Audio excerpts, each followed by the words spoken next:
Okay.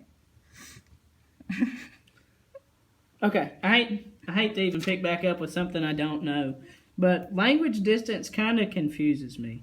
I get the idea that like the proximity of a language and how close it is and how close they sound can make it easier or harder on kids. Right. But I want to know, like, is there a set way to measure that? Like, who's the judge? Is it, is it something that we just perceive?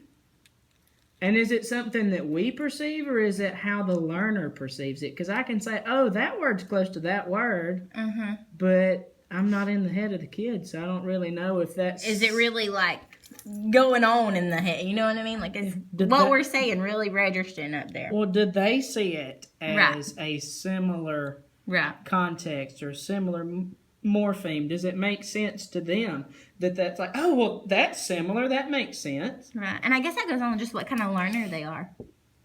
You know? Yeah. That has been mentioned in the text a lot. Like, everything's like, here's a theory, this is what backs it up, but you've got to take into account all the different learners you've got. Right. The diversity of them. Because, I mean, like, going back to the first class, you've got kids that had a lot of formal schooling, you have kids that had none, you have kids that are transferring all over the place. All different. Like, everything's different. I mean, our classrooms attest to that. Oh, yeah. I guess even, like, not even your ELLs, you know?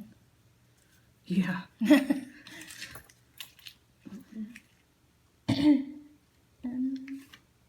I did see this, too. This stuck out to me.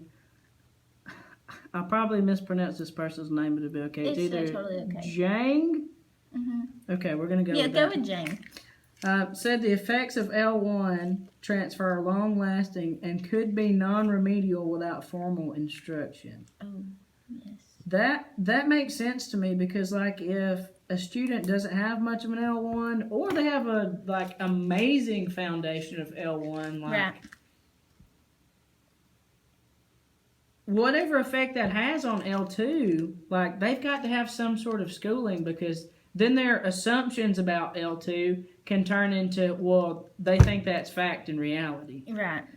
And it talked about being exposed to or whatever they were exposed to. So I guess that plays along with that also.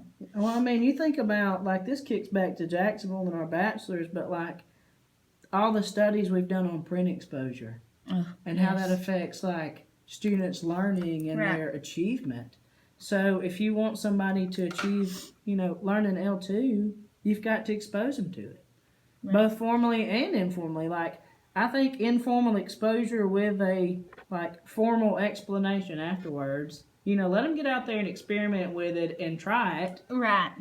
And then give them the formal schooling. Okay, this is what it is. This is kind of like we've talked about before with the new science. The 5 E's, the engage, explore, explain, and then evaluate. You kind of just got to do that with everything. Yeah. I can totally see how that plays. One of the things it talked about this week, too, was, like, developmental levels for students. And, I think that we see that once again, not just in L2. Like, we see kids who are at completely different developmental levels in every subject that you teach throughout the day. They're at totally different places. And I think sometimes it is a maturity thing. They need to let that manifest a little bit more, but that's another hard call. It's another gray area. Very. I have that issue in my room. All right.